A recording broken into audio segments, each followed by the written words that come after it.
Esquire, and wrestling's premier photographer, Dr. Mike Leno. Dr. Mike, would you like to introduce our guest for tonight? I would, and I do want to say, sort of apologize for really turning the show as a full Gene Labelle tribute. And I mean, the guy was like everything to us in wrestling, but also MMA, acting, and stunt work. We'll talk about him maybe a little bit later towards the end of the show.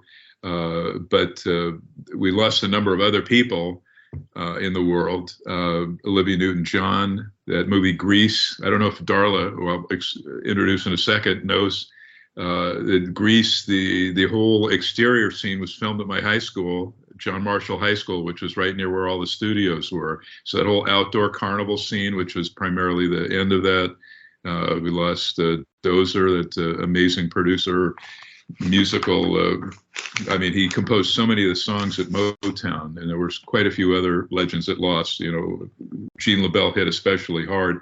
But in the wrestling world, we are always on this particular show and my other one, talking about having wrestling more inclusive and having more women in all aspects of wrestling, not just talent or referees, but promoters, ring announcers, fans, historians, etc. Be more involved, represented, inclusive in everything. And we've had not as many female historians as I would like to see. You know, we had the late Georgianne Macropolis, Diane Devine, Linda Rufa, who was one of my ringside photographer brethren, and Darla Staggs, who has the ultimate, listen to her bio. I asked her to write this. She's a lifelong wrestling fan. I would also add a major historian. She was 6 months old when she attended her first live show at St. Louis's historic Kiel Auditorium. She's 6 months old, but she got to see and be present for Pat O'Connor beating Cowboy Dick Hutton for the NWA title. She attended matches throughout her childhood and teen years with her grandparents and parents. In 1974, she started going with friends to the matches. The first wrestler she met and became friends with was the great NWA World Heavyweight Champion Jack Briscoe, the pride of Oklahoma. She is a regular at CAC and the Thez Tragus Hall of Fame weekend every year in Iowa. She's lived in Minnesota since 2012, but was born and raised, of course, in the St. Louis, Missouri area. And she soon is going to be retiring from her banking job in July of next year after 42 amazing years. And then is going to move to Florida, where she'll enjoy her retirement. Darla Staggs, I wish you had been there during the Eddie Graham historic Florida years, but welcome to the program. Welcome to the show. And you have quite the resume. I mean, did your family at least keep the program from that historic NWA title change? No, they didn't. First of all, thank you for letting me be on your show. I'm honored. And no, they don't. But not too long ago, my friend Herb Simmons did find a copy of it and sent it to me. And Herb, of course, what's the name of the promotion? He's been promoting forever. He was there, of course, when Sam retired, and then we sadly lost him. But Larry Matisic promoted, but the guy who got the office was Pat O'Connor. So they were having sort of a rivalry there until Larry joined and was doing things for Vince McMahon and WWF at the time when they came into St. Louis. But Herb has been like the glue from the classic days to now, promotes classic shows. He helps everybody, keeps in touch with everybody. So what's the name of his promotion, and how often does he promote still? Does he have, Southern Illinois Championship Wrestling. He has his monthly shows at their little community center in East Carondelet, Illinois, but he also, I couldn't tell you how many other shows he is promoter of where they have different fundraisers and stuff in the area. And he's also been doing some work with some guys down in Tennessee. It was Bert Prentice until Bert passed away, and whoever has taken that over, I think Herb is still involved with them as well. Let me throw over to you, Russ, because you didn't get a chance to talk too much last time because we were just, and Darla too. That's why I had you as our sole guest tonight, because I think you would have gotten short shrift. We're trying to recall all of the stuff on judo, Gene Labelle, but you met him a number of times. Any thoughts on him? Because the guy, I was writing some more of his obituary this week and adding that the fans in LA had no idea this guy was a badass, that he was an MMA god. They didn't even know why he was called Judo Gene Labelle. He was just thrown out there with no explanation about 1968, 69 to start doing the so-called locker room interviews with the talent. And he was kind of short, so like nobody knew this guy, and they never promoted that he's like working with Bruce Lee, who he met on the Green Hornet, and training him in his gym, all kinds of stuff, and that he breaks Chuck Norris in and also helps him get into TV. But what are your thoughts on him before I throw over to Russ? I did meet Gene several times at CAC, but one year in particular, he was in Newton, Iowa at the Tragos Hall of Fame before it moved to Waterloo. In fact, it was 2006. I was there with Jim Melby, and I had the pleasure of sitting next to him at the banquet at his table that year. And oh my goodness, what a nice man and funny. Yeah, he was definitely funny.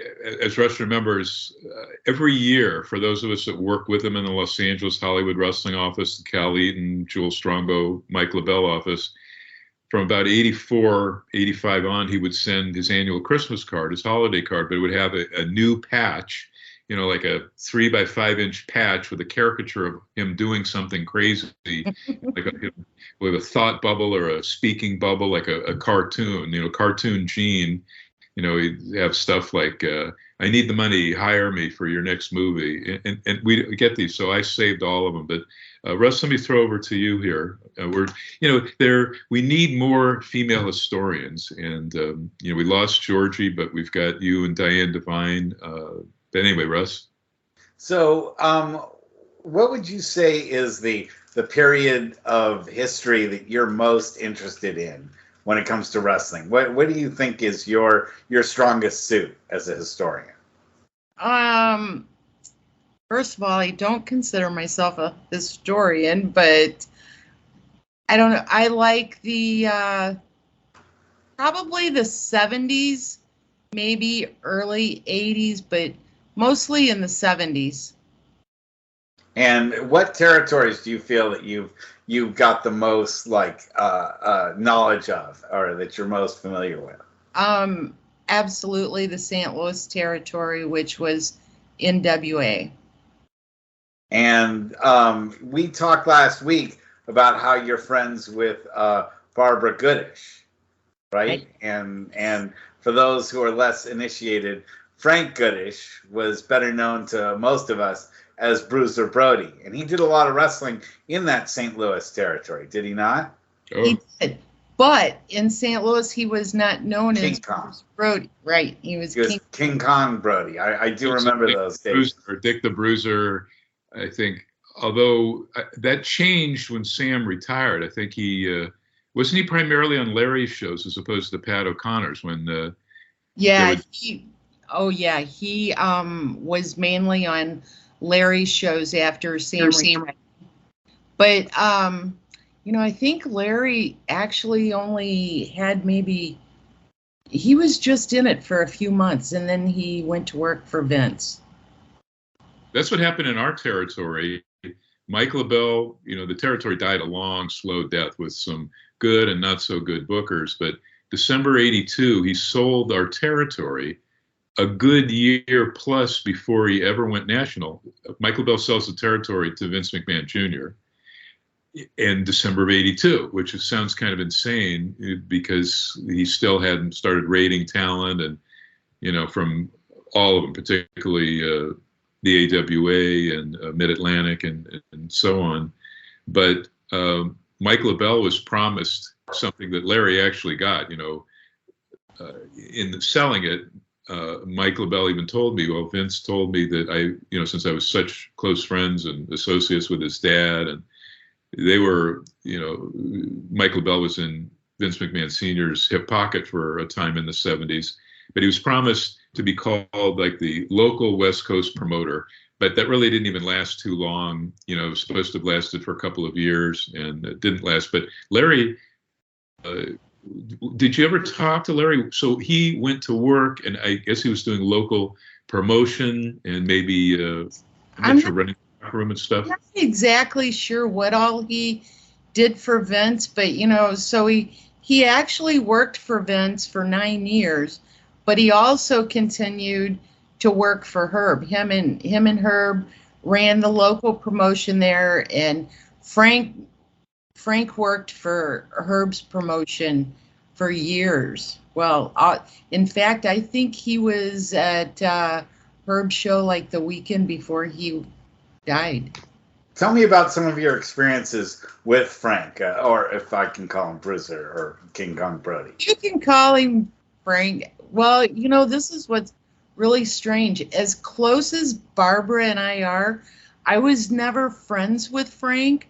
I met Frank a couple different times, and the first time he was wrestling at the Chase, and when they brought him into St. Louis, they brought him in to be a heel.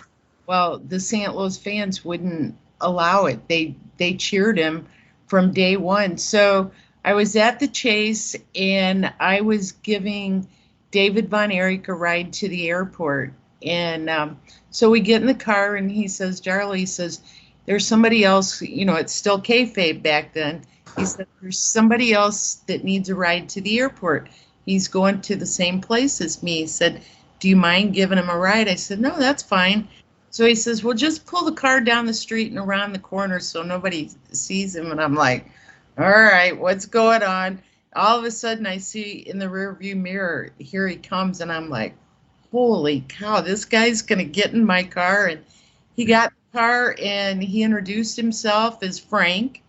Very, very soft-spoken and very kind. But, I never was around him a lot because he didn't hang out with anybody. And if you talk to Barbara, and I think even in the book she mentions, Frank was into saving money. He didn't go out to restaurants. He didn't go to the bars.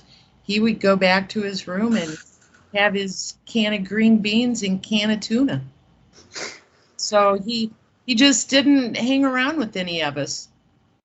Can you also give us a little bit of your experiences with David Flair? He's someone that gets sort of lost in the line. David Von Erich, the late great I'm sorry, David Von Erich. Sorry, and a lot of people don't really know about the talent that he had because his career was so shortened in the ring. My opinion on David, and I don't know if people agree with it or not, but I truly think he was the best out of the Von Erich boys. And, I tell people, I kind of joke, I say, I'm probably the only female in the St. Louis area that was not a fan of the Von Erichs. I never was a fan of theirs. I just wasn't, and people find that kind of odd because they were pretty popular in St. Louis, but they were huge, all three of them. They were, but I was a friend of David's, and even though, he wasn't muscular like Kerry or Kevin, he was excellent in the ring. He was doing that in Super Over. It was very similar to the Oates brothers, Ted and Jerry, in say about 73 through 76. And that's about the time, 76, 77, the Von Erichs came in. But the Oates brothers were like the Rock and Roll Express white meat baby faces that were just beloved in St. Louis, yes, like local product, if you remember them. So do you remember when, I don't know if you know it, but when Marty Giunetti first started, he was billed as Marty Oates, the youngest brother of theirs.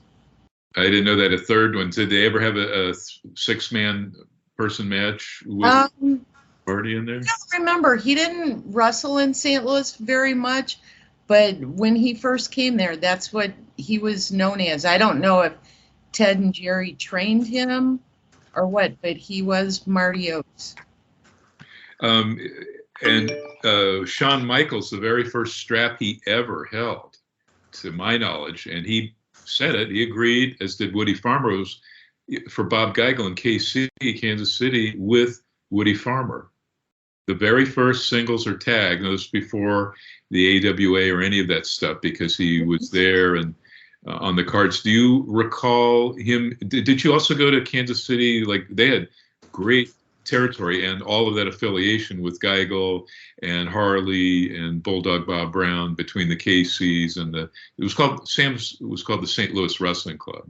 I went to Kansas City a lot during the time that Eddie Gilbert was down there. And I was there at his debut at Kiel. It was underneath the big card of the main. Pretty sure, no, it wasn't the Jack Briscoe rematch with Baba. It was the night that Jack Briscoe dropped the strap, the Missouri State title, to Dickie Slater, and Harley and Dory had a very long match. The one where Dory lost his boot and kept wrestling. I remember that. Yep, I was there, sitting right in the front row. Eddie and Jimmy Cornette were the first two guys to subscribe and join my Tolis Brothers fan club. This was before even Eddie started shooting ringside. Corny, I think, already was. This was like in 73, mid 73. But I was lifelong friends with Eddie. He even called me from Puerto Rico twice, days before he passed. I've saved all the Christmas. I mean, the guy sent me Christmas and birthday cards, as did Georgie and a few other friends, Gene Labelle. Saved all of those from Eddie. And, it just breaks my heart. But, Eddie was such a brilliant mind. If you remember, he was being apprenticed by Bill Watts, who let him have the book for a time. Bill Watts really thought he had a brilliant mind. And Tommy, such a sweet guy. And you just let me know. I had no idea that Tommy passed 4 years ago, which is heartbreaking, because I would see them every year. When Eddie died, Dennis Coraluzza, who used Eddie on top all the time against like Dutch Mantell and Terry Funk and Abby, etc., had an annual Eddie Gilbert tribute memorial weekend in Jersey. And Peggy, Tommy, and Doug, and the daughters, Doug and Tom, Eddie's sisters, would all be there en masse. And they're great.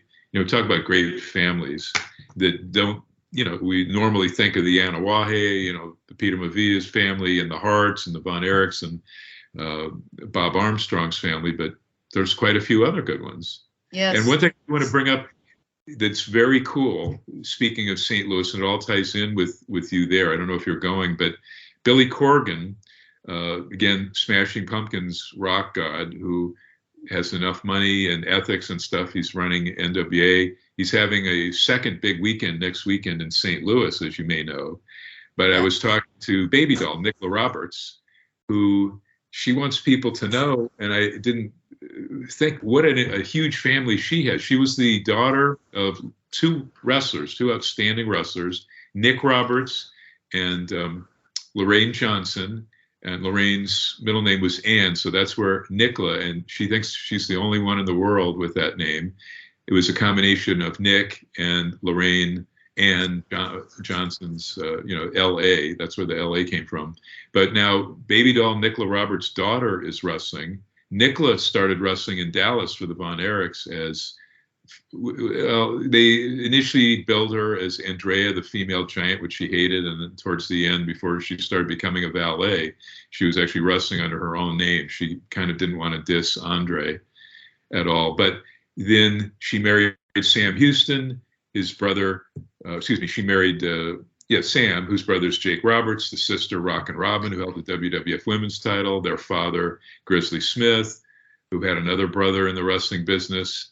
But that's quite the family there. But that is the first ever on the planet third female gen. So Lorraine Johnson to Nicola Roberts to now Nicola's daughter as a wrestler. There's nothing like it in wrestling where you have three women, and the third one, her mother and grandmother were both female wrestlers, let alone her grandfather and biological father. So that's really amazing. But it's a huge, huge card next weekend. We'll hopefully get into promoting it. Do you know much about it? Or are you going, darling? I am not gonna make it. I'd love to be there, but I just can't make it. But it is kind of cool because there have been various incarnations. Russ is also aware of them. I was there for like all of the 90s NWA. Dennis Coraluzzo. I think the only guy there with original NWA clout was Steve Ricard from Australia, New Zealand, and parts of Malaysia. But there was Howard Brody, who just had quadruple bypass, and he's not doing well.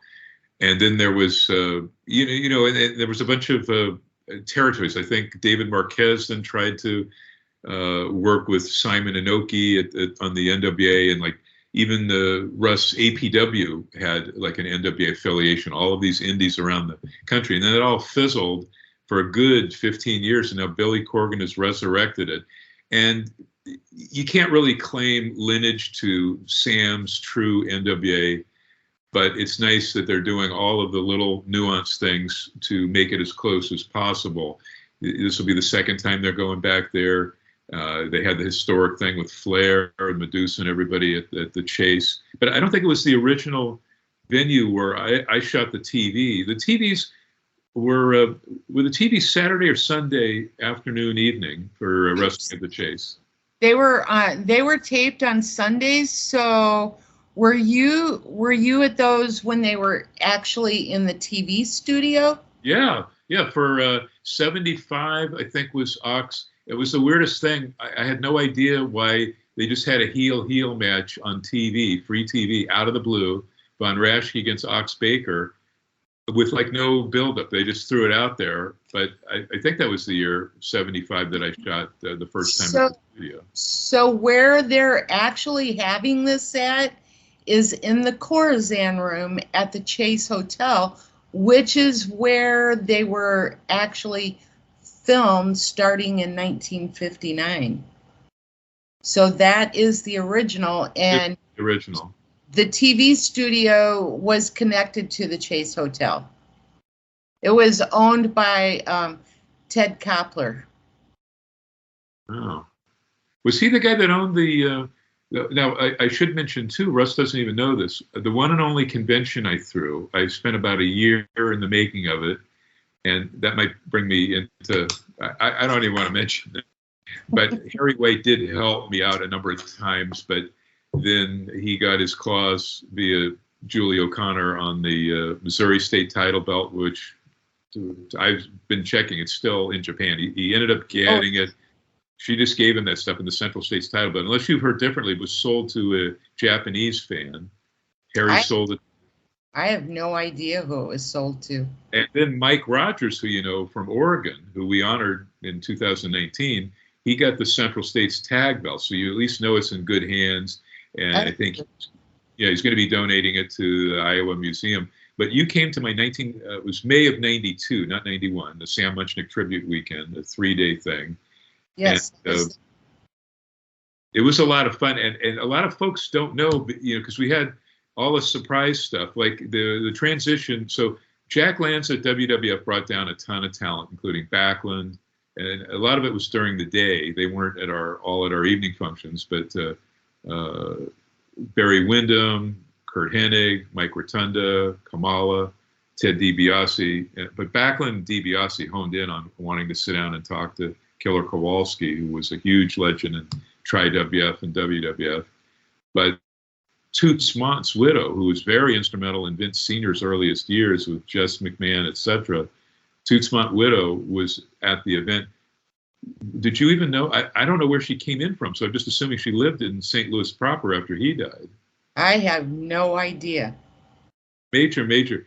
But it was neat because guys like Thez was my lead MC, and I had other folks there, if you remember Ernie Ladd, and a lot of talent. Danny Poffo was there. Yeah. Koloff, Ivan Koloff, my dais, Al Costello, Pepper Martin, who had no history there, but he did love Sam and, had worked with him. and a ton of other guys, Rock, and but anyway, that was neat that you were there. There was St. Louis. Do you know my favorite place? Do you know who I was there with? I was No. there with Juanita Sapphire. Right. Juanita Wright, right? Was that her last name? Juanita Wright. And she was like before, I don't know how she got hired.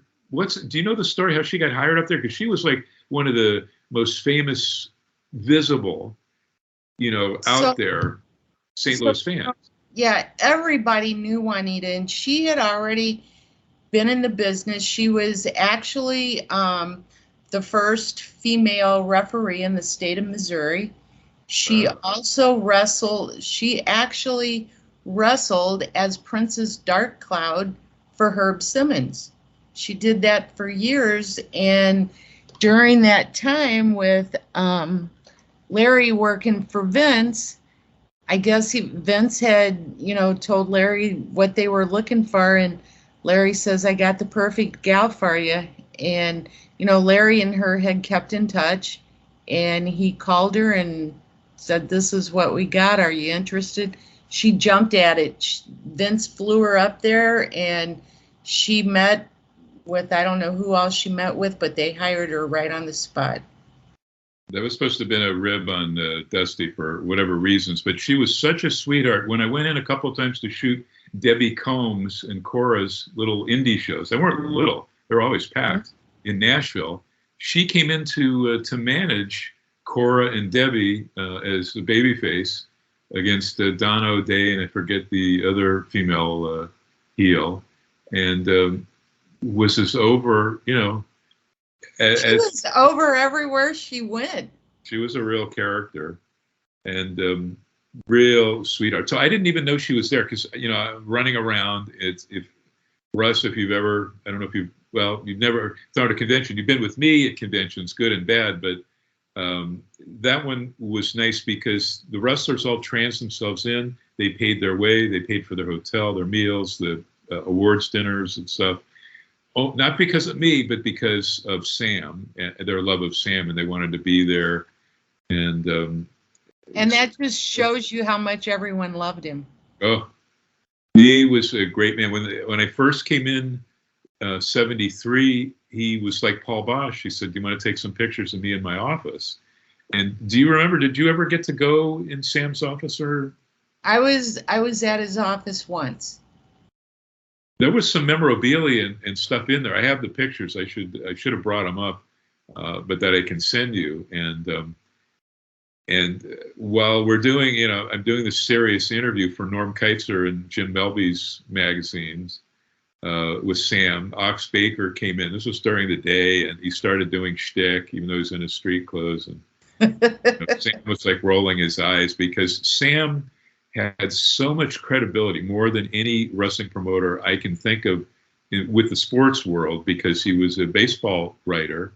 He had great respect. I think he was even president of the various sports associations, newspaper associations. I mean, he was a big deal, not just globally, but just starting in St. Louis, the state of Missouri. He was a big deal in St. Louis. Big, he still is. I think that's, there's X number of cities. I always think of Toronto and Montreal and really anywhere in Tennessee, Chicago. But, St. Louis, I think they really revere their history. The reason, too, that I did prefer Sam's over even Eddie Graham's, was the level of talent from top to bottom was always stellar. Everybody knew that was, other than in Japan, the most prestigious place to work was for Muchnick at Kiel. Yeah. Before Larry started running, I forgot what year it was. They had to move it to a larger venue at different times if it was a huge card. It was called the Checker Dome, but right. it was called the St. Louis Arena first, and then another Purina bought it, and they renamed it the Checker Dome. And it is no longer there. It's been they tore it down years ago.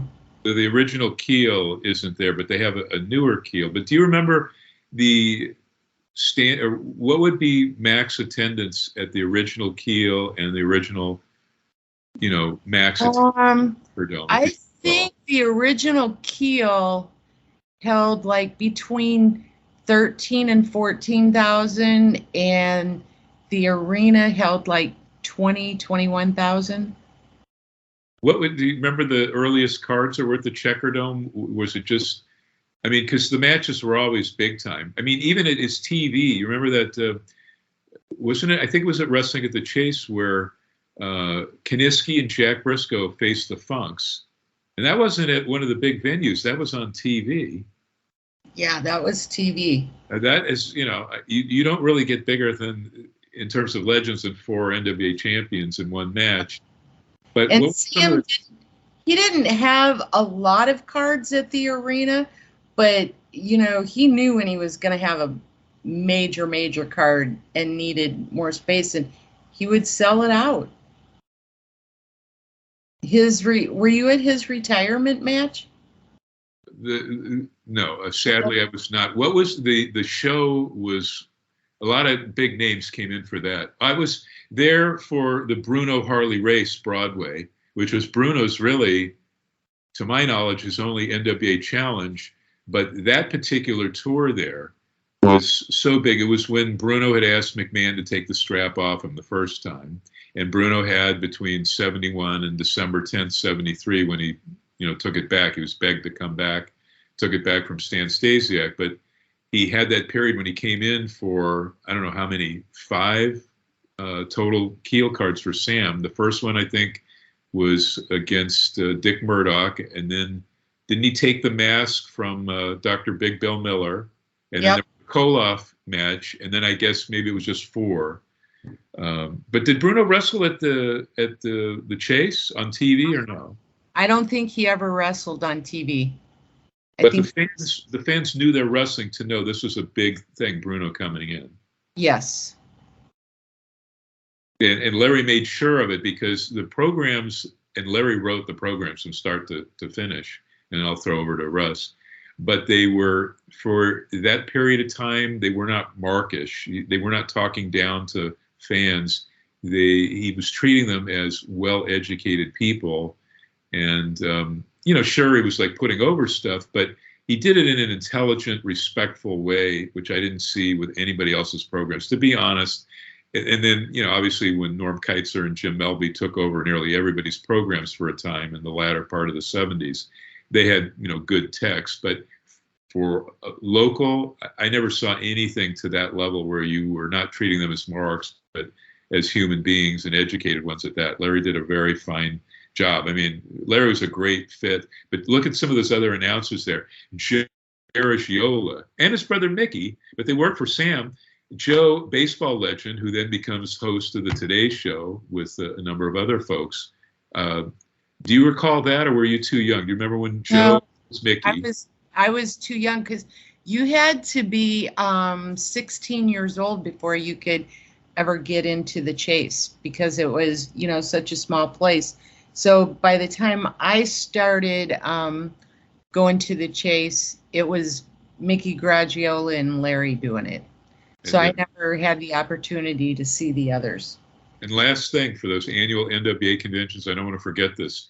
A lot of people don't really know because Vince Sr. broke away from the NWA, all of that stuff, 61 with a Thez, Buddy Rogers deal. But around 77, when they shortened the name from Tri-WF, Worldwide Wrestling Federation, to WWF, that's when, and Vince had never not been friends or talking to Sam Muchnick and Vern Gagne, but Sam and Vern convinced Vince Sr. to start coming and attending those last few years when Sam was president. And that was a big deal, having Vince Sr. there. And it just points to, a lot of us being bitter at the time in 83, 84, when Vince went national, disrespecting all of those barriers. And of course, he never went to any NWA conventions. But I'm not here to trash Vince Jr. Russ, let me throw back to you. Can I just say one thing about Vince? I I don't want to trash him either, but I will say this because I've heard over the years that, Vince came in and he stole St. Louis wrestling and blah, blah, blah, and he ruined St. Louis wrestling. Vince McMahon, by the time he bought St. Louis wrestling, he did not ruin it. It was already ruined. Because, and not to trash talk them, but, when Sam retired and Geigel and Harley and Pat took over, they wanted to run St. Louis wrestling like they ran Kansas City. You can't do that. You cannot take Bulldog Bob Brown and put him in a main event at Kiel Auditorium. That don't work. Yeah, he was on the undercards. Yeah, so, in my opinion, it wasn't Vince that ruined St. Louis wrestling. And before Vince took it over, I think, and I had kind of quit going, but I think Crockett was in there, had something going on with them too. Russ. Okay, Russ. Yes. Well, I wanted to find out what, in your opinion, made St. Louis, when you think of the great territories, I think you have, obviously New York and you have Florida, but I think in that third tier, you have St. Louis. Why was St. Louis was the most athletic with the least amount of gimmicks? But what do you think about the city of St. Louis and your personal experience there that set St. Louis apart from other territories? Because, like Mike was getting ready to say, Sam did not like gimmicks.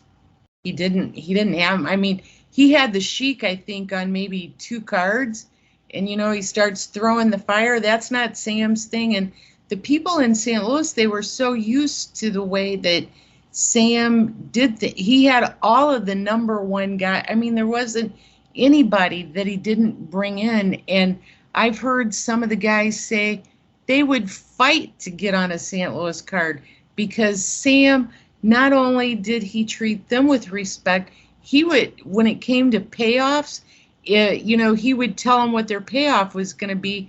But if he made a few dollars more than what he anticipated, he gave the guys their fair share all the way down to the last penny. He didn't cheat anybody. He didn't lie to them. He respected the fans. And I've been to a lot of different areas where the promoters, they could care less about their wrestling fans. And the one word that Sam hated, and he never used or referred to his fans as marks. He hated that word. And Sam always made time, no matter how busy he was. They used to have an entrance that the guys went in at the Kiel, and the fans all stood around the stage entrance, seeing the guys come in. When Sam came in, if you stopped and wanted to talk to him, he would stand there and talk to you. He treated you like human beings. And I don't know, the people in St. Louis, they loved it. And what do you think that there's a certain expectation of the people of St. Louis that makes them different fans than the kind of fans you'd find, say, in Kansas City, their approach to it? I think so. And I think it's because everyone, they knew how he was and how he ran his business. But do you think also that the St. Louis audience is maybe more of a more open to that sort of thing? Might be a little bit more in the working class. Everything's changed in the last 3 decades. So it was until the end of the St. Louis, athletic club or wrestling club. And I also want to find out, what do you feel are the top matches that you saw in person during that time frame? Well, my number one match will always be anytime Jack Briscoe and Dory Funk Jr. fought. They put on one heck of a match. They would get it, usually they'd start out scientific and then they'd do a little bit of brawling. and they could go for an hour anytime they worked with each other, no matter what. They always did.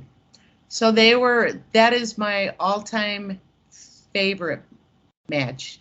And I enjoy, it's kind of weird because I like a lot of different stuff. I enjoyed watching the High Flyers. I tell people to this day that they'll always be my number one tag team. I loved Greg Gagne and Jim Brunzell. They came in from the AWA. It just depended. I like heels part of the time, and part of the time I like the baby faces. I loved any match that Dick Murdoch fought. I saw some things I'm sure you'll remember, like against Bobo, but gosh, so many cool things. I have one memory though, because Russ wants to talk about Brody in the dressing room on that other show that I was talking about, the one where Jack Briscoe, very good match because Dickie Slater was good, and it was a shock because we had nobody tipped us up to it that Briscoe was going to drop the Missouri State title to Dick Slater. But Brody was on the card. I forget if it was like a tag with Dick the Bruiser. Because I also saw Bruiser team with Bobo there, and for a guy who revered legends, I mean, St. Louis, you always got that kind of thing. But you saw a lot of up and comers too. I think the KC office, because of the close relationship. I'm talking about on Sam's cards, but guys like Mike George, Easy Ed Wiskowski. We mentioned the Oates boys. So either I forgot or I didn't even know that Marty Giunetti, that part of it. But Akio Sato, who's married to Betty Nicolai. Akio Sato was on a lot of those.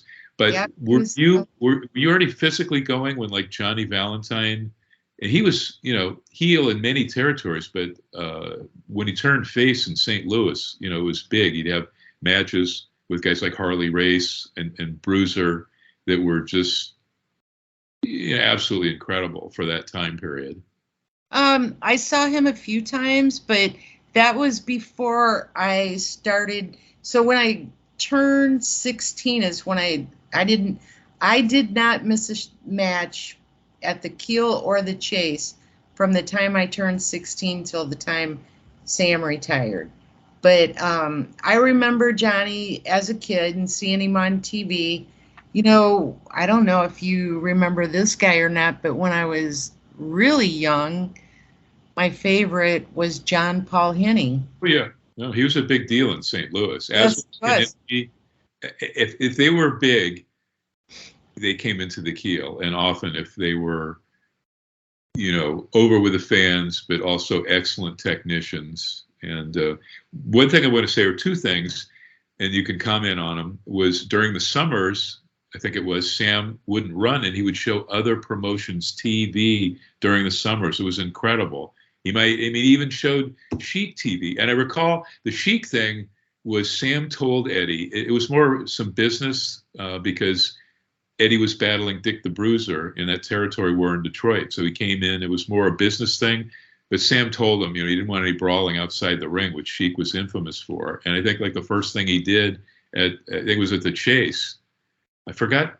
Yeah, he did Keel, which was Saturday night, and then the Chase on Sunday, the taping? No, Keel was Friday night, and the taping TV was Saturday? Sunday. Okay, so there's a day lag. But he did that, and then he never was welcome back. But the other thing was Sam's last show. Can you remember what the matches were? You mentioned that earlier, and it was a big deal because people came all over for his retirement show. Sort of like Paul Bosch's retirement show was out of this world. But I was not at Sam, so I don't recall the card. The main event was Flair and Brody. Do you remember the other matches too? Oh my gosh, Mike, that's been so long ago, I don't remember. Yeah, but Brody, so here's the thing with Brody in the locker room on that 77, I think it was August of 77 show I shot. And like everybody's in the back, but the show was, Sam never started late, but it almost the chance of that happening because Flair was coming in on a Crockett private jet. And I thought since his accident, he wasn't doing that, but he was on Crockett's private plane and he was bringing in Kenny Patera from the Carolinas. I don't know if you remember, but they got in late and they were causing a fuss in the back. And, Brody just kept looking up at the sky. Frank was kind of upset, and I captured photos of him making that face as they come in. You can see he's looking at himself combing his hair in the mirror, but you see Patera and Flair come in, and I think he used some colorful words like, "Oh, you assholes just finally arrived. You've been holding up the show." I'm sure. But Frank spoke his mind. He was polite, but he spoke his mind. He always. Well, he didn't take no crap off nobody. That's for sure. Oops. And Russ, just to tell you the kind of guy, I don't know how much you know about Sam Muchnick, but when Frank's baby was born, him and Barbara's only child, Jeff, Frank was scheduled to be on the Keel show that night. And en route to St. Louis, the baby was born. I think this is how it goes. Yeah. The baby was born, and I don't know who called Sam to let him know. And when Frank got to the Keel, Sam says, "I got you a flight. I want you to get on it and go home. Your baby has been born. You're not working the show tonight." Wow. And Sam sent him home to be with Barbara and Jeff at the hospital.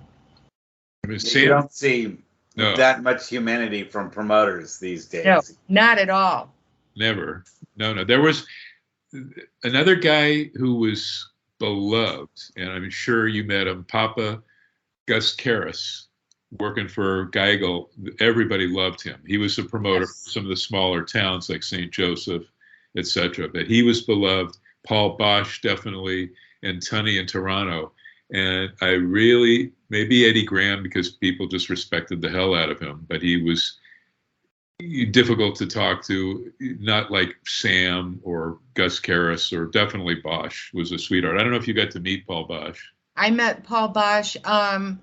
What year was it? They had a WFIA convention down there. And I'll tell you what, Paul. Uh-oh, she froze. Say that again. You kind of froze for a second. Oh, so they had a WFIA convention in Houston one year, and Paul Bosch rolled out the red carpet for us. He was a real class guy too. Yes, he was. He was super nice guy. We lost. That was the time I met. We lost his widow. I heard that a couple of years ago, and we worried what happened to their son, because Joey Bosch was like deaf and blind, but he could hear enough to where, like, if he heard piano, just one song, he could play it note for note, one of those savants.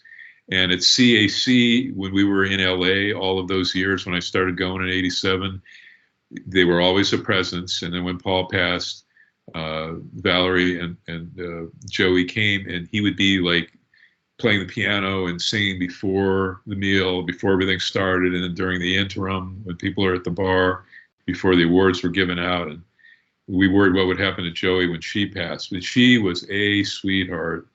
I met her. Her and Joey were at a few of the CACs in Vegas since I've been. But it wasn't like every single year in LA. We moved from Los Angeles in 2000. Carl moved us when co-founder Art Abrams passed in 1999, and then we moved to Vegas because Carl liked Vegas, and we never left. But that was the year 2000. And Jason Sanderson was the one that got us that big swanky hotel. He'd won that big lottery, and used some of his winnings so we would have like a real fancy reception. Because CAC was only a one-night deal. Really? 2000. It was just a Saturday night thing at the very last X amount of years, 8, 9, 10 years at the Sportsman's Lodge in the LA Valley. Prior to that, CAC was just a lunchtime, like every 3-4 months, the guys would get together at Little Joe's or the Spaghetti Factory in downtown LA. No money collection, nothing. It was just a place to eat aside, break bread, have a beer, or a glass of wine with your brothers, and it was only the boys. And, I knew that. Carl, when Carl got in there in '91, things changed a bit after Mike Mazurki passed, and then it was, different. But until we moved it to Vegas, it was just a one-night thing, and it was Mike and the true founders, it was a third wrestling, a third boxing, and a third movie TV people, or our real REEL membership. And we would have the one Saturday night awards thing was divided into those three categories for awards. And we fit it in, we crammed all that in into just 3.5 hours, instead of the 2-night awards thing it is now. But typically at the Sports Massage Bar on the Fridays, and I'll shut up, we would have the guys just tell old stories. There was no functions, there was no daytime classes, nothing.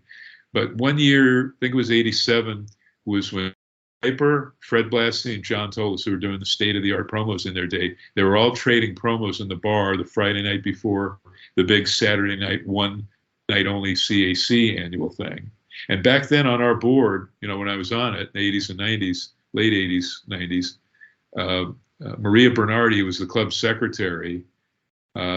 She made us all drive in with threats that we'd get kicked off the board. We had to go down to LA for board meetings 3 to 4 times a year, either drive or fly. And that was when guys like Killer Kowalski and Gorilla Monsoon and Blassie and Dick Beyer and Penny Banner and Ida Mae Martinez and others were all on the board with Thez and Bastien and et cetera. So let me shut up and throw back to Russ as we close out. And also, before we close up, Darla, Russ, let me ask your questions and ask her to plug all her social media, anything she would like to plug. Oh, okay. My question to Darla is, do you watch any wrestling today? Do you watch any modern wrestling? Very seldom do I watch any. I mean, I have DVDs I'll watch if I need a wrestling fix. I am going to order the NWA 74. I ordered the one on pay-per-view for 73 that they had. I thought it was excellent. So I am going to order this one. But I don't really watch any of it. I was talking to a friend the other day, and it's just not the same. I mean, the guys aren't the same. I don't know. I just don't watch it. Watching AEW on Wednesdays and Fridays, you might enjoy that a little bit. Maybe not. I know that's what you told me, but I don't have cable TV, so you can watch. You can just go to YouTube, and AEW puts either whole matches or snippets. You can get caught up. They have like a highlight package of the Wednesday. I'll have to check that out. But Right. Speaking of this NWA 74, I don't know how much you know about Billy Corgan. I didn't really know anything about him, and when I first heard he was taking over, I'm like, seriously, a rock musician? He's going to be He was fronting the Chicago Indie for years and years. Yeah. So Bill Apter did an interview with him and posted it on Facebook the other day, and I watched it. That guy is really interesting. He knows his wrestling history. I was rather impressed with him. He nearly bought TNA and was a part of there for quite a while. He was on TV every week as first as like a babyface, I don't know, part of the so-called TNA committee, and then he starting to do heel character stuff. And then I don't know, he had words with Dixie when she was selling out. He wasn't able to purchase it, but that's when he started working with Jeff Jarrett and others. But he does a great job. That is, night 1 is next Saturday of NWA 74. Night 2 is on that Sunday from 4 to 11. So there's things happening all day long, lots of autograph meet and greets. It is at the Coruscant Ballroom, as you said, at Chase Park Plaza, Royal Sonesta in St. Louis, Mo. And, it'll be packed with stuff. I think Trevor Murdoch is still NWA champion. Yes. I was supposed to have met Nick Aldis, formerly known as Magnus in TNA, but I forget who do you know who Trevor's defending against on this card? Is it? Oh, gosh. He worked with WWE. Right. He was, he just had a broken. What'd they call it? Tyrus? Tyrus, yeah. Big Tyrus has got a new book out called Just Tyrus. That's who he's defending the title again. You ask about current day stuff. I do love Nick Aldis. I've seen him wrestle on a few occasions live, and I I like him a lot. And you remember he presented to Dory Jr. At the 2019. Russ, any more questions before we have her plug anything and everything? Yes. I wanted to know first of all, what are your future plans? And do you plan to be involved in wrestling at all? I know that you're moving to Florida, so which is got plenty of wrestling down there too. Yeah, I'm excited about that because they have lots of wrestling down there and different events, and I don't know, I'll find something down there to because AEW's hub, they're right out of Jacksonville. Oh, are they? Yeah, you should go. I think you really enjoy it because the guy that owns it, Tony Khan, whose dad is a multi-million-dollar NFL owner of the Jacksonville Jaguars. But Tony used to go when he was a kid to ECW, but he really has a love for the history of wrestling. And he's like Sam. He'll go out and talk and hug and shake hands with the fans and sign autographs. And, where you never see Vince Jr. ever do that stuff. No. I'll have to drag Barbara with me because she likes going to that kind of stuff. So, yeah, I'll have to drag her to some of those. And the Rock Mom, Ada lives there. She'll drag you to stuff, too. Who? Ada Maivia, Rocky Johnson's ex-wife. Yeah. She's in Miami. Oh, in Miami. I'm going to be in the Daytona Beach area. Is that near where Barbara is? I think it is. Yeah. Barbara's in Ormond by the Sea, which is just past Ormond Beach. So she's about 20 minutes from there. Well, that sounds exciting. And it's great to have you as our guest for this week. Can you tell our fans, if they want to get in touch with you, how they can get in touch with you through social media? I am on Facebook as Darla Staggs, and that is the only social media. Okay, well, that's you only need one thing for people. That's all I can keep up with. I can't keep up with Twitter and Instagram. I do have an Instagram account, but I don't do anything with it. I just go out and look at other people's stuff. That's kind of the way with me and Twitter. Carla, we'll have you back on when you move to Florida. We're going to want to hear about the experience and whether Barbara and maybe Ada drag you to some shows. Or get Barbara on here. We'd love to have her. Yeah, I talked to her briefly on Saturday, and I forgot to mention it to her, but I will. Do you want me to have her get in touch with you, or? No, I just asked her like a week ago, but I forgot to tell her you were going to be on. So you did great, and then we're going to have you back on, and as soon as you move there. When the move is next September next year. Yep. We'll get you back before September. Maybe we'll have you and Barbara on at the same time. Oh, that'd be fun to have us both because So, Mike, do you know Pam Morrison, JJ's daughter? She used to come all the time. Yeah. So JJ. Pam and Barbara and I are kind of like the Three Musketeers. We go to Waterloo together and CAC. This year at CAC, we're renting a suite for the girls. So, yeah, Pam's our other partner in crime. Speaking of women, I got to tell you, where CAC is going back to is I was part of the LIWA board with Carl Lauer for Moolah. And Moolah and Mae Young kind of aggressively took over the Ladies International Wrestling Association from its actual founders of Penny Banner, Ray Stevens' wrestling wife, Teresa Thies, and Betty Clark. And they formed this thing to raise funds for a retirement home and a wrestling hall of fame for women wrestlers. They would, welcome any male, that was destitute and needed some help in their senior years. But anyway, so Moolah and May kind of take it over, get rid of the three respected founders. Some controversy there in the, around 93 when they took it over. But I was on their board, but that was the site of CAC this year is where Moolah always had her conventions, and Carl always, that's where he said he had this love of Vegas and he loved that hotel. So when we moved to Vegas in 2000, I think 2 years later, for 2 years in a row, we had it at Moolah's hotel, the Union Plaza station. And Dean Silverstone each year, like left early. He got into some argument with the hotel folks, and he left before the CAC even started. But that's where we had it. So there's a long sort of a lineage, and it dates back to the 90s when Carl and I had to go to the hotel. It's been renovated and all of this stuff. So, but it's on Fremont Street, not on the strip where all the fun is.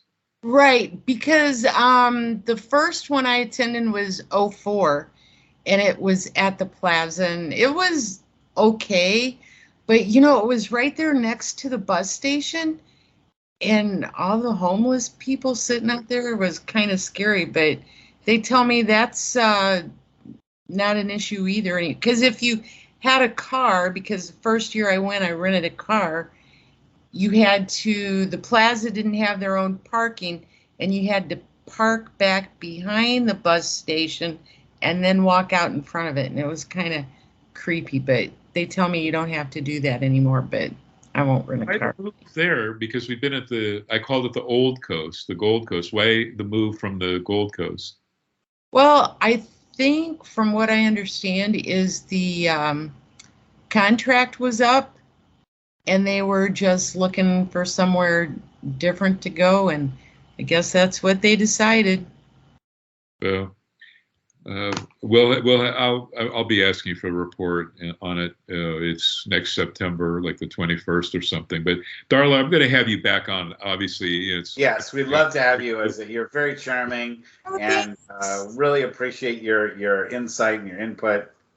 What about the three of you guys? Because I tried contacting Pam when I was a little concerned about her dad, JJ, for a while. But I'll off air a little later on in this week. Yeah, we can. We can talk about that off air. He is going to be at the NWA 74. Yeah, he's going to be one of the big. Check that out. But, all right, we're out of time for this week, so we really appreciate that. Hour just went by so fast, but we really love having you. Love to have you on in the future. So that's it for this week, everyone. We'll see everyone next week. Good night, everyone. Thanks, guys. Thank you, Darla. You're welcome. Bye-bye. Darla.